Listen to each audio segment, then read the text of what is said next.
మరోసారి అధికారంలోకి రావడం పక్కా అంటున్న ప్రధాని మోడీ వ్యూహాలు ఎవరికి అందనంతగా ఉంటున్నాయి. ఊహించని రూట్లలో వెళ్తున్నారు. ఎన్నికల ముందు పక్కా ఎలక్షన్ స్ట్రాటజిస్ట్ గా మారిపోయారు. ఓటర్లను ఎలా తమ వైపు తిప్పుకోవాలి, ఏం చేస్తే కనెక్ట్ అవుతారు, ఇలాంటి వాటిపై ఫోకస్ పెంచారు. మరో 2 వారాల్లో షెడ్యూల్ రిలీజ్ ఉందనగా అన్ని ఆప్షన్లను వాడుతున్నారు. ఇంతకీ మోడీ స్ట్రాటజీ వర్కౌట్ అవుతుందా?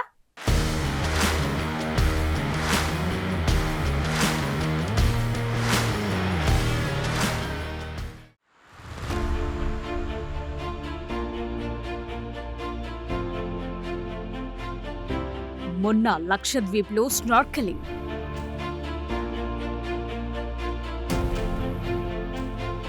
ఇప్పుడు ద్వారకలో స్కూబా డైవింగ్.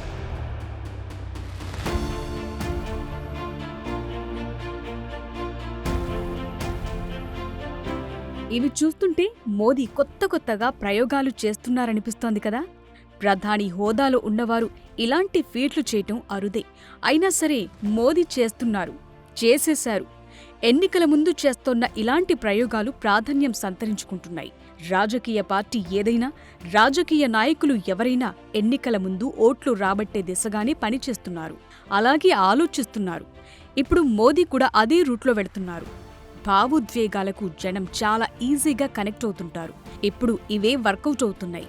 దీంతో జనానికి దగ్గరగా మోదీ వ్యూహాలు అమలు చేస్తున్నారు.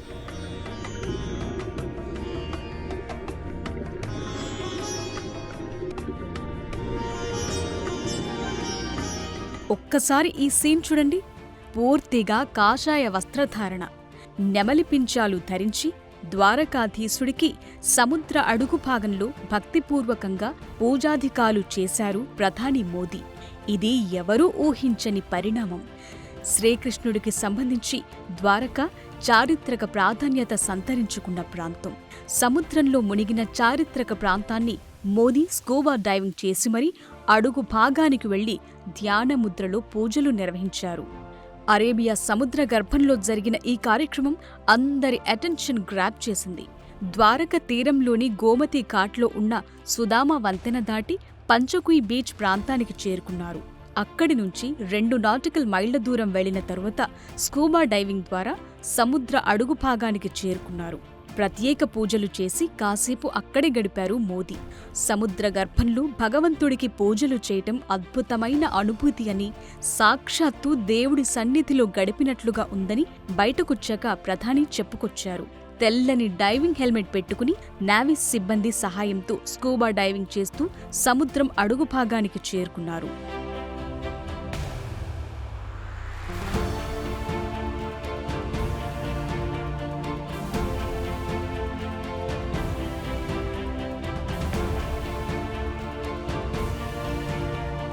కృష్ణుడికి పూజలు చేసి అక్కడే నెమలి పించాన్ని సమర్పించారు.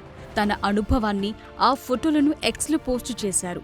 ఇది సాహసం కంటే ఎక్కువని, ఇదొక విశ్వాసమని చెప్పటం ద్వారా తన అంతరంగాన్ని మోదీ ఆవిష్కరించారు.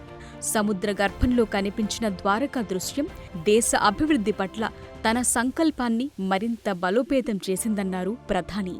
శ్రీకృష్ణుడు మనందరినీ ఆశీర్వదించాలని కోరుకుంటున్నానని చెప్పటం ద్వారా చాలామంది మనస్సులకు దగ్గరయ్యేలా జాగ్రత్త పడ్డారు.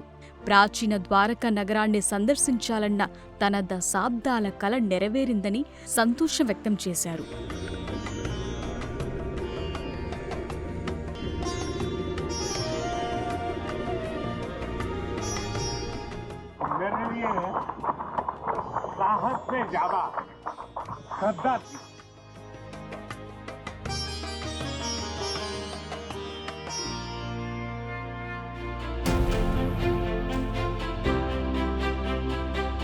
ఇకిప్పుడు ఇదే అరేబియా సముద్ర తీరం లక్షద్వీప్ ఈ ఏడాది జనవరిలో వెళ్లారు.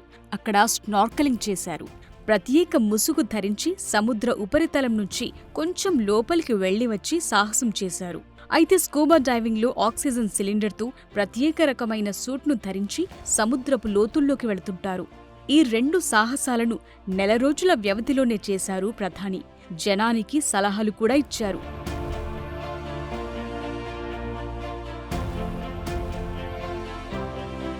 ఈ రెండింటిని జస్ట్ సాహసయాత్రలుగా చూడకూడదు.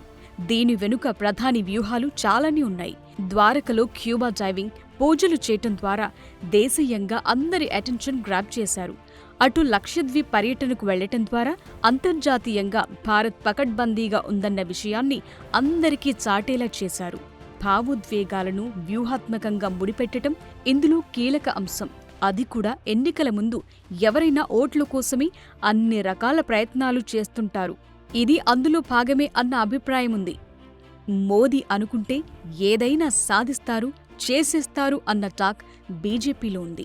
ఇప్పుడు కూడా వచ్చేది తమ ప్రభుత్వమే అని, భారత్ ఆర్థిక వ్యవస్థను టాప్ 3 పొజిషన్లో ఉంచుతామని అంటున్నారు. ముచ్చటగా మూడోసారి గెలిచేది తామే అంటున్నారు. పైగా డబుల్ ఇంజన్ సర్కార్ ఉండటం వల్లే గుజరాత్, యూపీ సహా చాలా రాష్ట్రాల్లో అభివృద్ధి పెద్ద ఎత్తున జరుగుతోందని చెప్తూ వస్తున్నారు. కేవలం కేంద్రంలోనే గెలవటం కాదు, రాష్ట్రాలను గెలుచుకోవాలన్న స్ట్రాటజీతో వెళుతున్నారు మోదీ.